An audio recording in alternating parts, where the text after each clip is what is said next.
24 जून 2021 को भारतीय जनता पार्टी की केंद्रीय सरकार ने जम्मू कश्मीर की समस्या का हल खोजने के लिए ऑल पार्टी मीटिंग बुलाई है।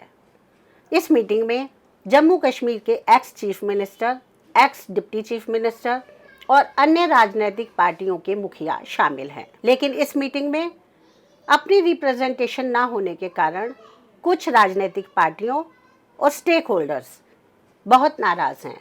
एडवोकेट अंकुर शर्मा, एकजुट जम्मू पार्टी के चेयरपर्सन, हमारे साथ आज इस वार्ता में शामिल हैं। मैं इस प्रोग्राम को देखने वाले तमाम दर्शकों से ये निवेदन करना चाहता हूं कि लाइव इमेज वेबसाइट को शेयर करें, इस प्रोग्राम को अत्यधिक शेयर करें। एडवोकेट अंकुर जी ने जम्मू में रोशनी एक्ट को चुनौती दी और सुप्रीम कोर्ट से इसके विरुद्ध ऐतिहासिक निर्णय लाकर स्वयं को सिद्ध किया। बहुत धन्यवाद। अंकुर जी, आपका स्वागत है।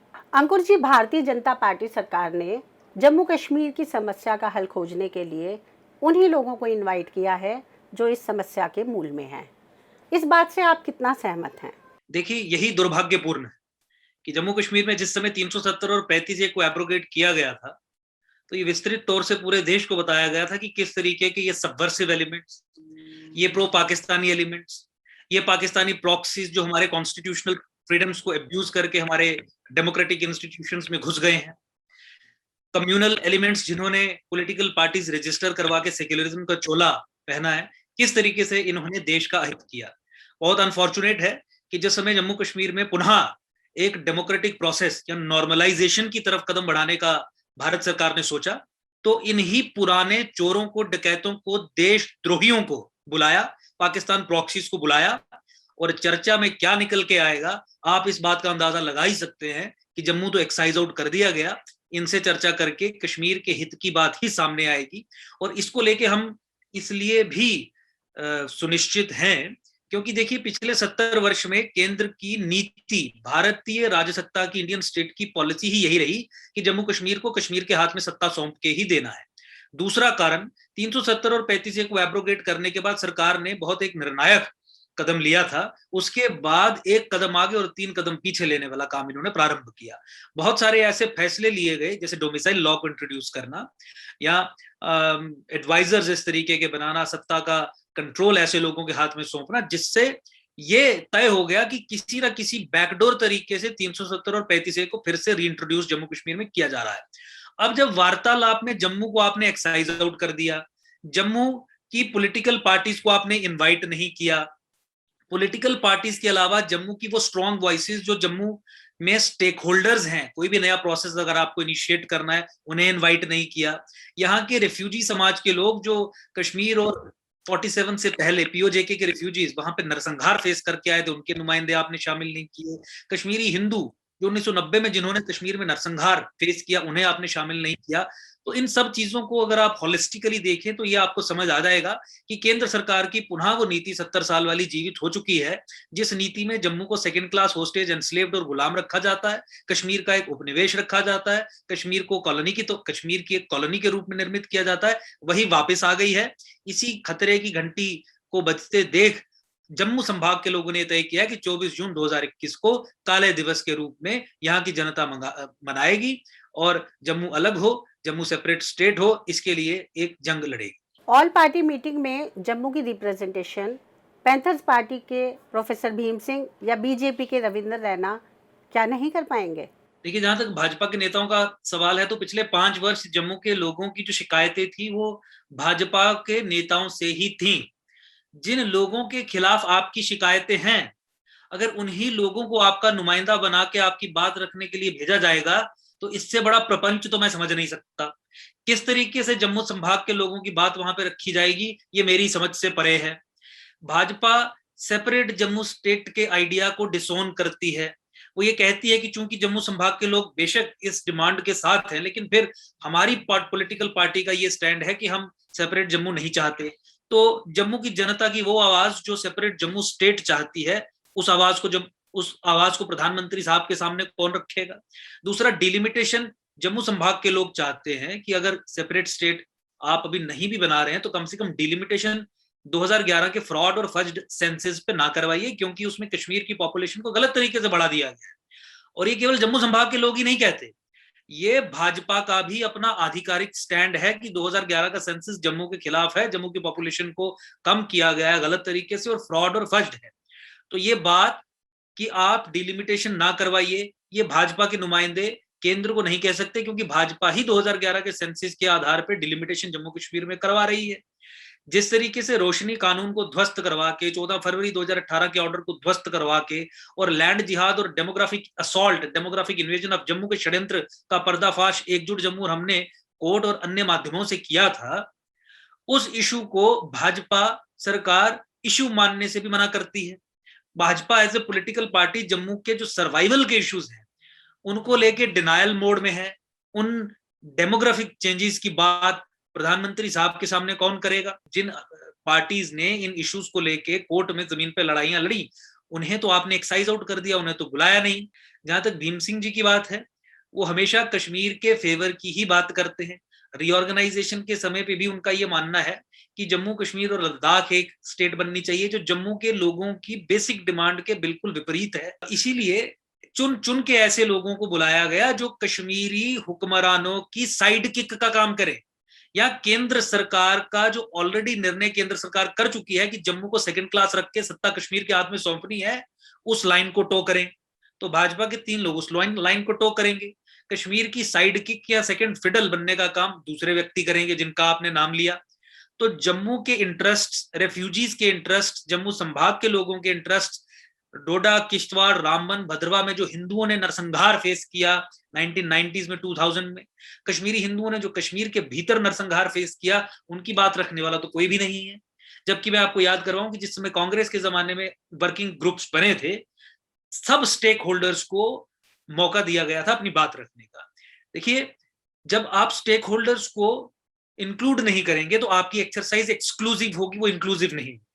जब आपकी एक्सरसाइज एक्सक्लूसिव है वो डेंजरस है, और आप एक्सक्लूड उन लोगों को कर रहे हैं जो राष्ट्रीय हित को यहाँ पे साध रहे हैं, हिंदुस्तान के झंडे को पिछले 70 वर्षों से लेके यहाँ पे खड़े हैं।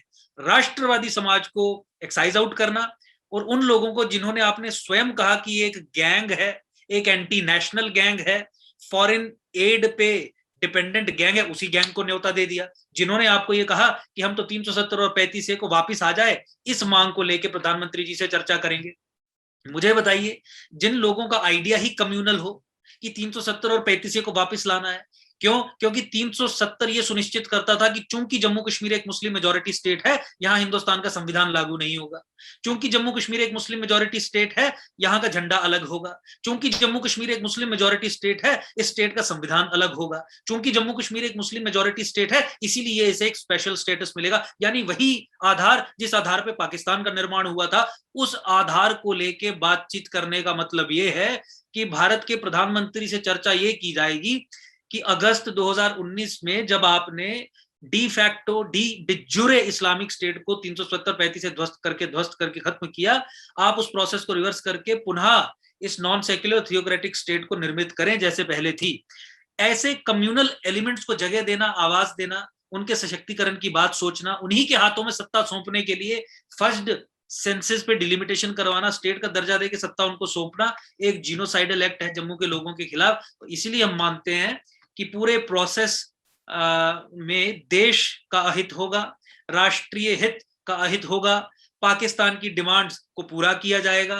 इंटरनेशनल समुदाय जो कश्मीरी समाज की अलगाववाद की स्ट्रगल को समर्थन देता है, उस वर्ग विशेष के कहे अनुसार करने वाला काम होगा। इसलिए पूरे तरीके से हम ये मानते हैं कि ये इनसिंसियर अटेम्प्ट है केंद्र सरकार का देशद्रोहियों को बुला के चर्चा करने का। आप अक्सर अपने इंटरव्यूज में कहते हैं कि जम्मू कश्मीर का उपनिवेश है, तो क्या डिलिमिटेशन होना इस समस्या का समाधान हो सकता है? अगर आप 2021 के आधार पे डिलिमिटेशन करवाएंगे तो सत्ता जम्मू को मिलेगी। 2011 के सेंसस के आधार पर डिलिमिटेशन करवाएंगे तो सत्ता कश्मीर को मिलेगी। केंद्र सरकार ने अपने पिछले 70 साल की नीति को आगे बढ़ाते हुए ये तय किया है कि जम्मू को गुलाम बनाना है, जम्मू को जिहादियों के हाथ में सौंप के देना है। क्योंकि अगर जम्मू कश्मीर में डेमोक्रेसी का चेहरा कश्मीरी मुसलमान है, तो दुनिया को यह बताया जा सकता है कि इंडियन डेमोक्रेसी और सेक्युलरिज्म की बहुत बड़ी विक्ट्री है।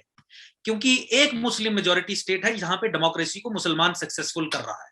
इस सारी अंडरस्टैंडिंग में, सारे अरेंजमेंट में उन्होंने ये तय किया कि हिंदुओं की, गैर मुसलमानों की, राष्ट्रवादी समाज की बलि देनी है, उन्हें होस्टेज रखना है, जम्मू कश्मीर में जो जिहादी शॉक्स हैं उन्हें अब्सॉर्ब करने के लिए इन हिंदुओं को केवल बफर के तौर पे इस्तेमाल करना है, इन्हें ब्लाइंड स्पॉट की तरह ट्रीट करना है, इनसे वोट लेके इनके हक की बात ना करके इन्हें एक डोरमैट की तरह ट्रीट करना है। जब मंशा ये हो तो फिर इसीलिए 2011 के सेंसस के आधार पर डिलिमिटेशन करवाना उनके लिए अनिवार्य है। 21 पे करवाएंगे तो राष्ट्रवादी समाज ताकत ले लेगा, राष्ट्रवादी समाज ताकत ले लेगा तो दिल्ली की राजसत्ता के लिए इनकन्वीनियंट होगा। ये एक अनफॉर्चुनेट रियलिटी है जम्मू कश्मीर की।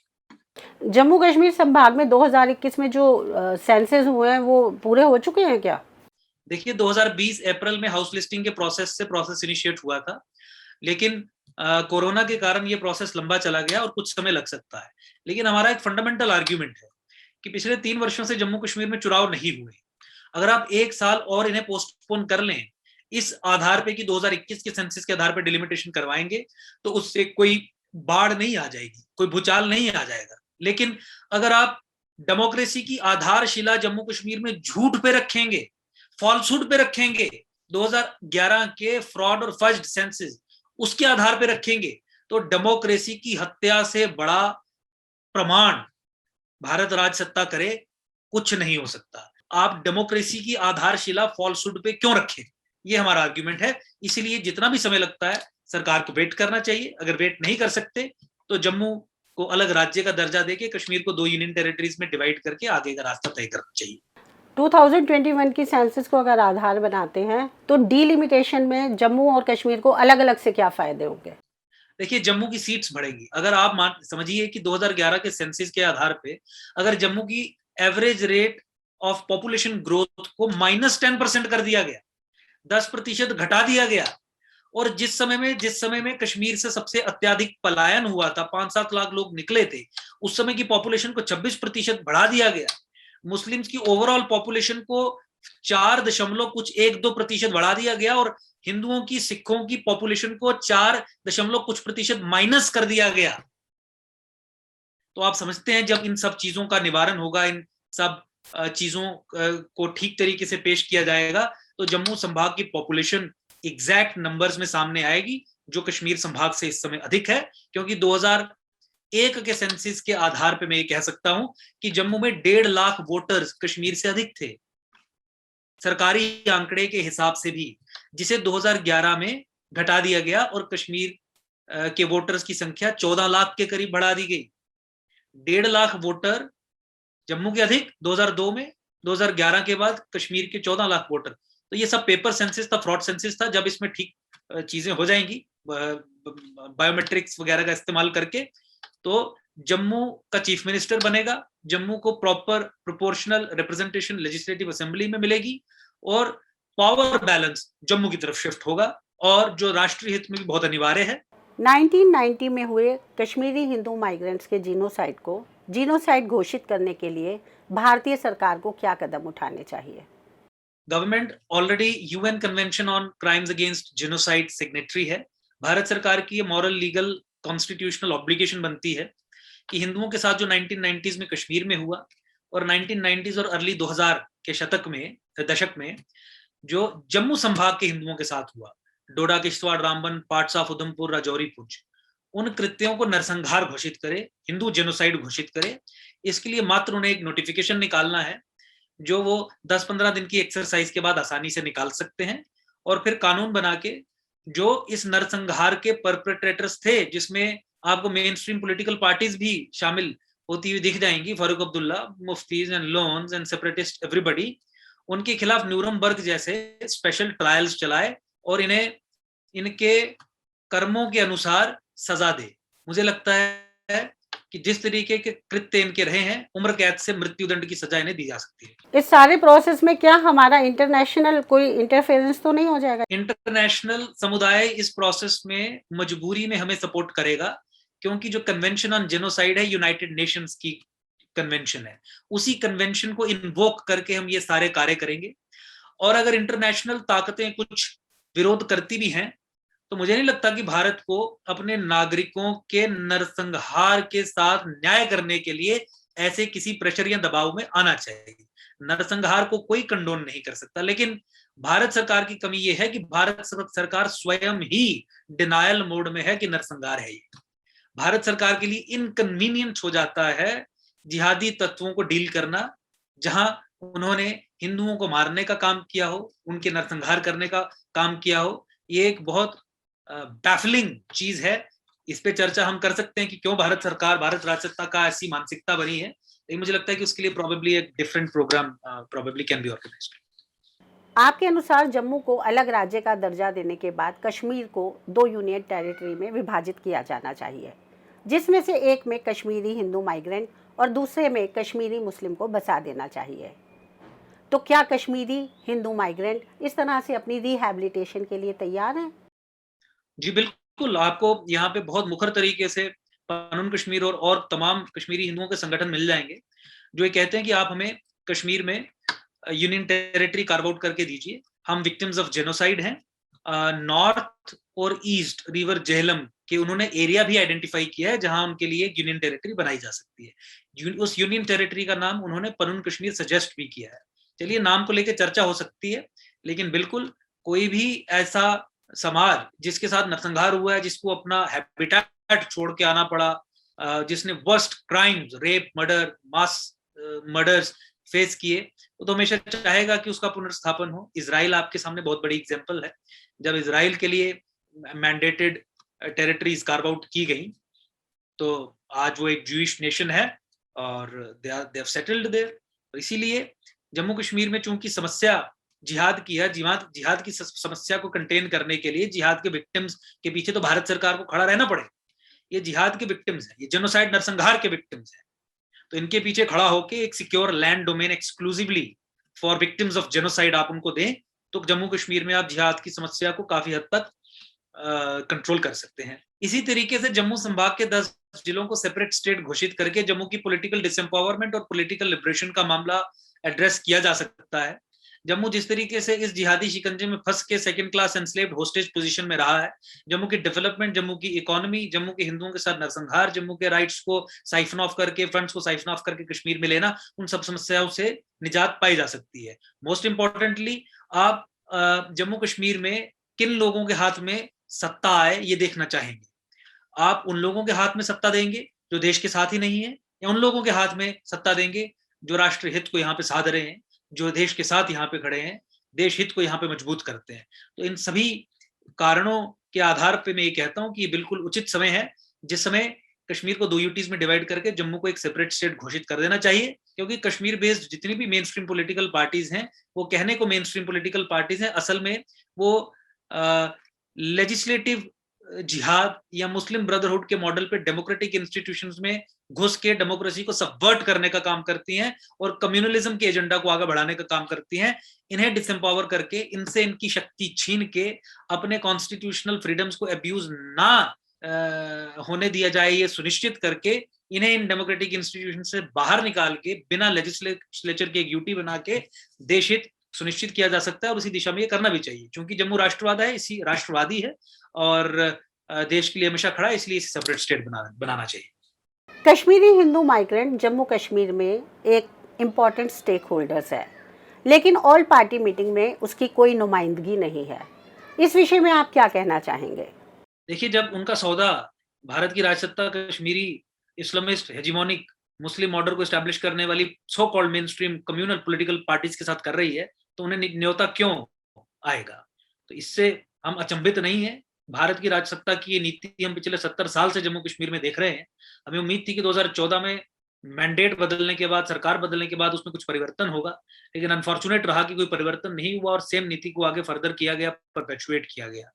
लेकिन हम इन सिनिस्टर डिजाइन्स को डिफीट करने के लिए संघर्षरत हैं। 24 जून 2021 कल काले दिवस के रूप में पूरे जम्मू संभाग में मनाया जा रहा है। कश्मीरी हिंदू माइग्रेंट्स जो जम्मू कश्मीर के मूल निवासी हैं, उनकी विधानसभा में कितनी सीटें होनी चाहिए? देखिए, उन्हें उनकी पॉपुलेशन के हिसाब से एडिक्वेट रिप्रेजेंटेशन दी जानी चाहिए। 5 से 10 के बीच में सीट्स उन्हें दी जानी चाहिए। लेकिन एक अनफॉर्चुनेट सिचुएशन है कि जहां पे उनकी सीटों के बारे में कोई चर्चा ही नहीं करता। और आपकी पॉपुलेशन के नंबर्स जब उन्होंने 2011 में से एक जीनोसाइडल एक्ट अनलीश करते हुए हटा दिए, तो आप कहाँ ये उम्मीद रखेंगे कि उनको विधानसभा में सीट्स की बात कोई करेगा? और उनकी बात रखने वाला तो कोई दिल्ली में है ही नहीं। पैंथर्स पार्टी के प्रोफेसर भीम सिंह का कहना है कि आर्टिकल 370 अभी एब्रोगेट नहीं हुआ है और उसका क्लॉज 1 अभी भारत के लिए चुनौती है। ये क्लॉज 1 क्या है और ये किस तरह से भारत के लिए चुनौती है? देखिए, ये एक वकीली आर्गुमेंट हो गया, वकालत वाला टेक्निकल आर्गुमेंट। अब जो आर्टिकल 370 का क्लॉज 1 बचा है, ये जो क्लॉज बचा है, वो क्या कहता है? वो कहता है कि अब भारतीय संविधान के सारे प्रोविजंस जम्मू कश्मीर पे लागू होंगे। तो कहां बचा 370? अब एक बीच में एक प्रोविजन रख दिया, जिस प्रोविजन को इस्तेमाल करके वो कर रहे हैं जो 370 डिक्लाइन करता था, डिनाई करता था। 370 पहले ही कहता था कि भारतीय संविधान लागू नहीं होगा। अब 370 में अगर लिख दिया कि भारतीय संविधान लागू होगा, तो ये कहना कि 370 खत्म नहीं हुआ है, ये तो एक, मुझे लगता है कि एक हाइपर टेक्निकल और आउट ऑफ कॉन्टेक्स्ट कोट किया गया स्टेटमेंट है। I don't subscribe.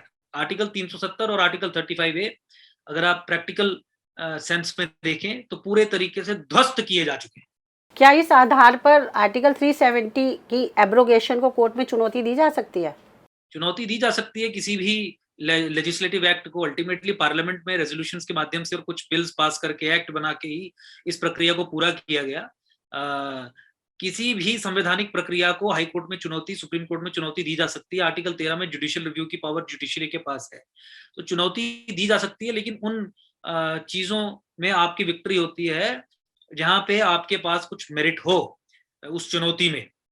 आर्टिकल 370 एक टेम्पररी और एक ट्रांजिशनरी पीरियड के लिए एक टेम्पररी क्लॉज था। वो टेम्पररी क्लॉज को हटा दिया गया और संविधान के द्वारा ही हटाया गया। आर्टिकल 367 में अमेंडमेंट्स करके ही हटाया गया। आर्टिकल 370 को अमेंड करके ही हटाया गया। आर्टिकल 370 के अंदर जो प्रोसीजर दिया गया था कि 370 को कैसे खत्म किया जा सकता है, उसी प्रोसीजर के तहत हटाया गया। तो किसी भी तरीके की कोई इलीगैलिटी, अनकॉन्स्टिट्यूशनैलिटी, कोई पॉलिटिकल इमोरलिटी, कुछ भी इसमें नहीं है। बल्कि आर्टिकल 370 और 35A को खत्म करना भारतीय संविधान निर्माताओं ने जो भारतीय संविधान की मूल भावनाएं डिफाइन की, उन्हें एक तरीके की ट्रिब्यूट है। क्योंकि 370 जम्मू कश्मीर को भारत की सेकुलर धरती में एक non secular theocratic Islamic state की तरह निर्मित करता था।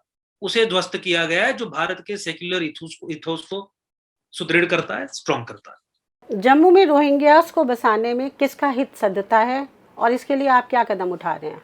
देखिए, जम्मू में लैंड जिहाद, डेमोग्राफिक असॉल्ट ऑफ जम्मू को डेमोग्राफिक चेंजेस करके आर्टिफिशियल तरीके से इन्वेड कर लिया जाए, ये स्टेट स्पॉन्सर्ड प्रोसेस रहा है। कानून बना के मुसलमानों को यहाँ पे गैर कानूनी ढंग से हिंदू बहुल क्षेत्रों में बसाया गया। रोशनी एक्ट के जरिए उसे हमने ध्वस्त करवाया। एग्जीक्यूटिव ऑर्डर्स चीफ मिनिस्टर्स ने पास करके 14 फरवरी 2018 का महबूबा मुफ्ती का ऑर्डर उस तरीके से बसाया गया। उस ऑर्डर में ये कहा गया कि मुसलमान जहां जहां हिंदू बहुल क्षेत्रों में जमीनों पे कब्जा करेगा, वहां कोई डीएम एसएसपी उनके खिलाफ कार्रवाई नहीं करेगा। एविक्शन, ये जो मुसलमान थे, ये रोहिंग्यास थे या कश्मीरी अवाम थी?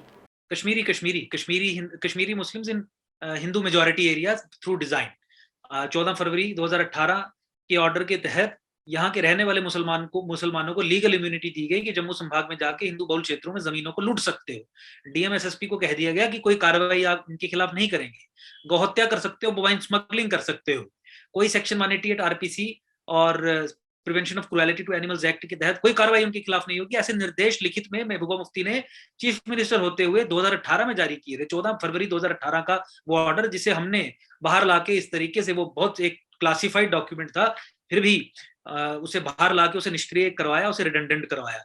उसी क्रम में चलते हुए हमारी जंगलात की जमीन पे, फॉरेस्ट लैंड्स पे, रिवर बेड्स पे सरकारी एजेंसियों की मदद से मुसलमानों को बसाने का काम किया गया। सब तथ्य कोर्ट में भी आए हैं, रिपोर्ट्स पब्लिश्ड हैं कि जहां रिवर तवी, जो हिंदू बहुल क्षेत्र में जिसे मां का दर्जा दिया गया, बहती है जम्मू की म्युनिसिपल लिमिट्स में, 668 लोगों ने उसकी छाती पे कब्जा किया है। उसमें से 667 मुस्लिम्स हैं और जिन्हें electricity, road connection, water connection, everything सब कुछ प्रोवाइड किया गया है सरकारी तंत्र के द्वारा। उसी क्रम में महबूबा मुफ्ती की सरकार, बीजेपी पीडीपी की सरकार मिलकर उस समय थी, उससे पहले फारूक अब्दुल्ला, नेशनल कॉन्फ्रेंस की सरकारों ने यह सुनिश्चित किया कि रोहिंग्या जो कश्मीरी अलगाववादियों के नेचुरल अलाइज हैं, क्योंकि वो भी म्यांमार में अलगाववाद की लड़ाई उसी आधार पे लड़ रहे थे जिस आधार पे अलगाववाद की लड़ाई कश्मीरी सेपरेटिस्ट जम्मू कश्मीर में लड़ रहे हैं, तो उन्हें यहाँ पे बसाया जाए और सिलेक्टिवली जम्मू संभाग में ही बसाया जाए। कश्मीर में रोहिंग्या की सेटलमेंट्स नहीं है, तो उनके लिए यहाँ पे कॉलोनीज बनाना, उनको एम्प्लॉयमेंट प्रोवाइड करना, उनको समाज में मिक्स होने देना, शादियां होने देना, ये सब सरकारी एजेंसीज ने मिलकर यहाँ की सरकार के निर्देशों के अनुसार किया था। तो इसी संबंध में डेमोग्राफिक इन्वेजन को रिवर्स करते हुए हमने रोहिंग्यास के खिलाफ भी बहुत बड़ा मोर्चा खोला था।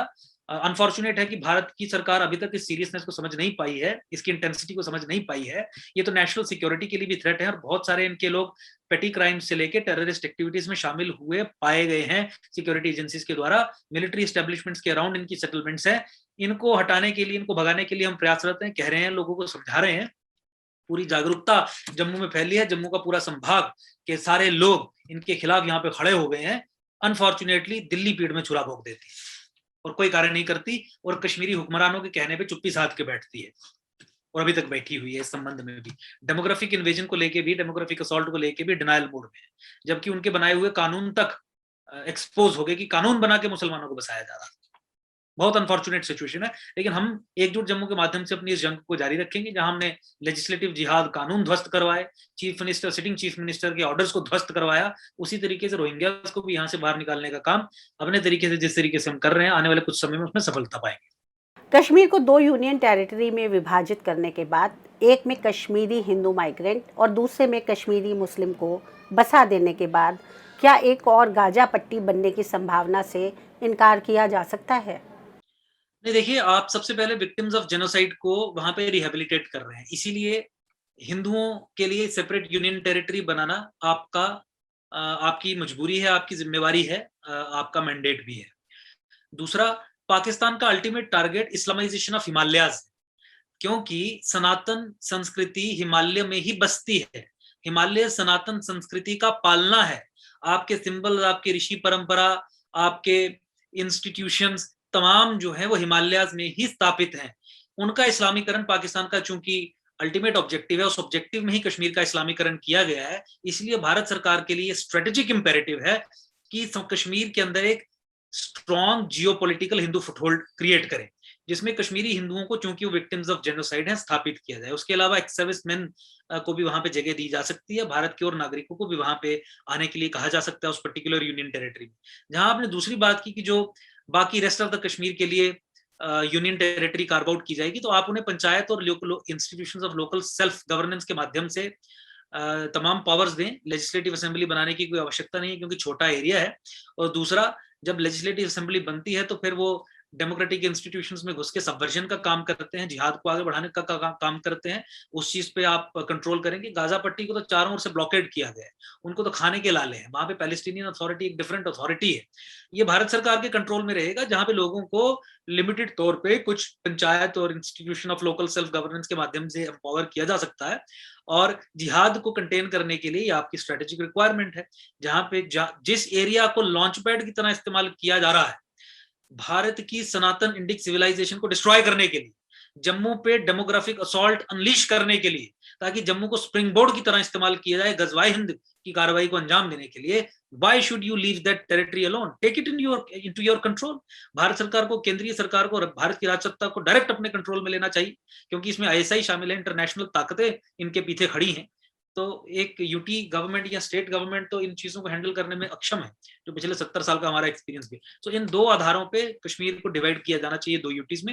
ये राष्ट्रीय हित में है, ये बिल्कुल सेक्युलर फ्रेमवर्क में भी फिट होता है, और ये आपका जियोपॉलिटिकल नेसेसिटी भी है। धर्म के आधार पर कश्मीर के बंटवारे को अपना मॉडल मानकर देश के अन्य राज्य बाहर के राज्यों के नागरिकों को अपने राज्य में सेटल नहीं होने देंगे, तो क्या ये देश की अखंडता के लिए एक चुनौती नहीं बन जाएगा?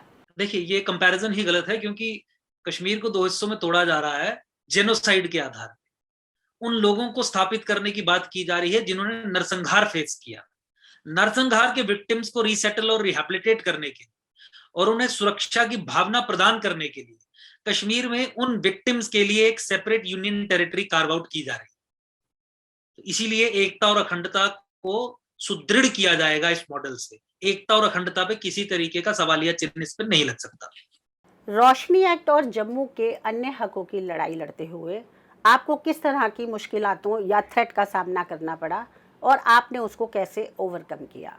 देखिए, सरकारों से लड़ाई जब आप करते हैं तो तमाम तरीके की समस्याएं आती हैं। फिर आपके जो इंस्टीट्यूशंस हैं वो उतनी तेजी से नहीं काम करते जितनी तेजी से उन्हें करना चाहिए। हमारी एक इवॉल्विंग डेमोक्रेसी है। उन समस्याओं को लेके तो चीजें आई, लेकिन वो एक लर्निंग एक्सपीरियंस भी रहता है। मुझे लगता है कि फिर भी हमारी डेमोक्रेसी आहिस्ता आहिस्ता मैच्योर हो रही है, सुदृढ़ हो रही है। हमारे कोर्ट्स बहुत प्रॉपरली फंक्शन कर रहे हैं। अगर आप कंसिस्टेंट लड़ाई कोर्ट्स में रखें तो बड़ी बड़े ऑब्जेक्टिव्स भी आप अचीव करते हैं। रोशनी कानून को ध्वस्त करवाना, मंत्रियों के, चीफ मिनिस्टर के खिलाफ सीबीआई इंक्वायरी करवाना सिंगल हैंडेडली केवल 6 वर्ष की लड़ाई में, ये इंडियन डेमोक्रेसी, इंडियन जुडिशरी की विक्ट्री को पेश करता है पूरे देश के सामने।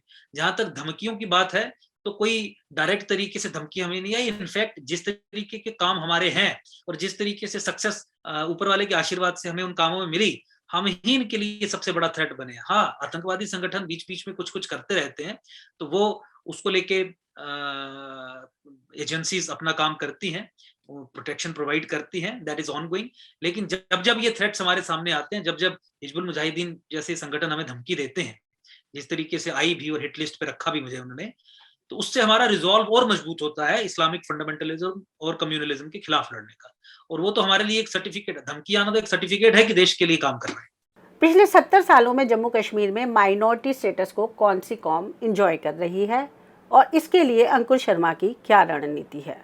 पिछले 70 सालों से कानून की उल्लंघना करते हुए जम्मू कश्मीर में मेजॉरिटी कम्युनिटी माइनॉरिटी के बेनिफिट्स ले रही है और माइनॉरिटी स्टेटस हासिल करके बैठी है। इस अरेंजमेंट को हमने 2016 में, जून 2016 में PIL नंबर 489/2016 सुप्रीम कोर्ट में titled Ankur Sharma versus union of India, यानी स्वयं मैंने केस फाइल करके लड़ा।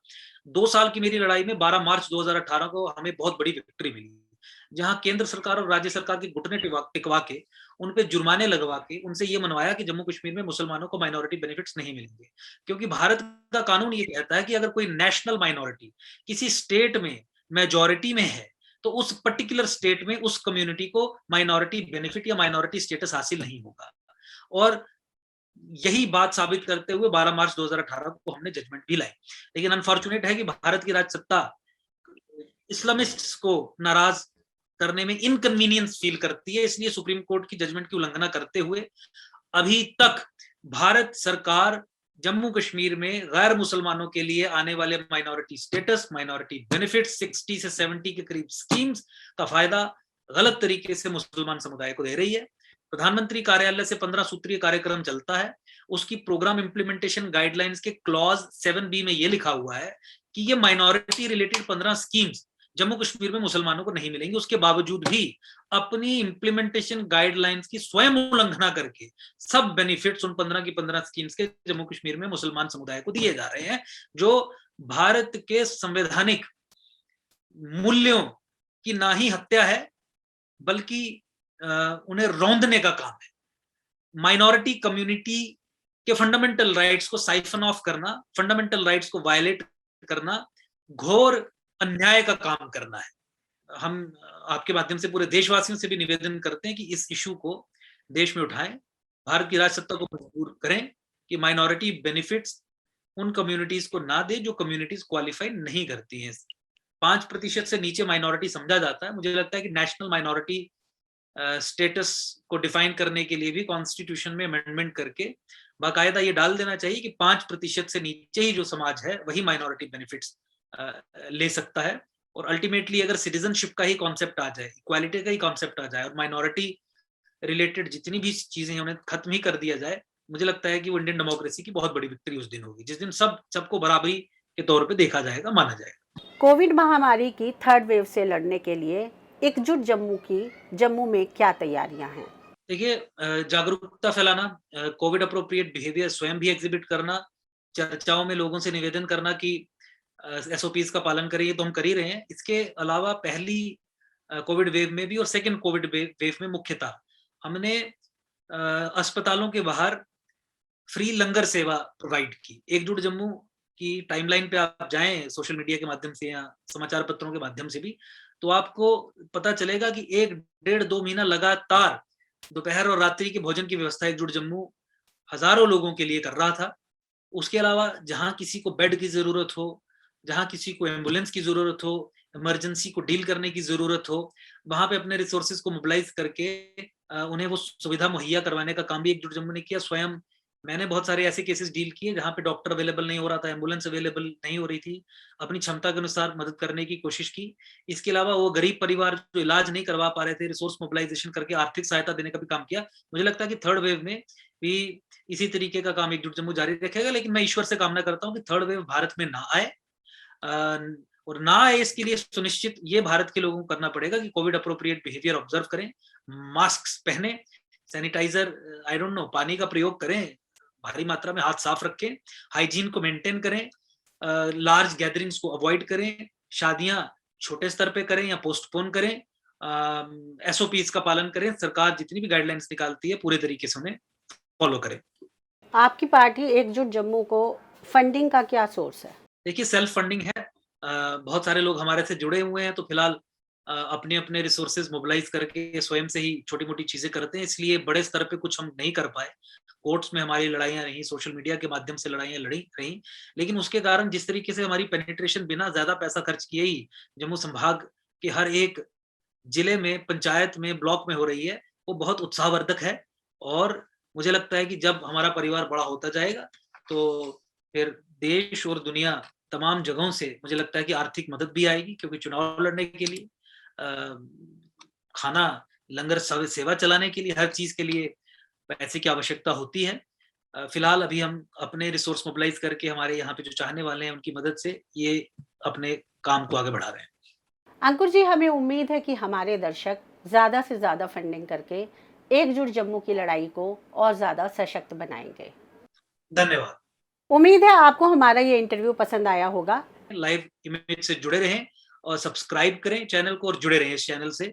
लाइव इमेज ने एक और इंटरव्यू जावेद इकबाल शाह के साथ लिया है, जो कश्मीर की समस्या का विश्लेषण करता है, जिसका लिंक यहाँ दिया गया है।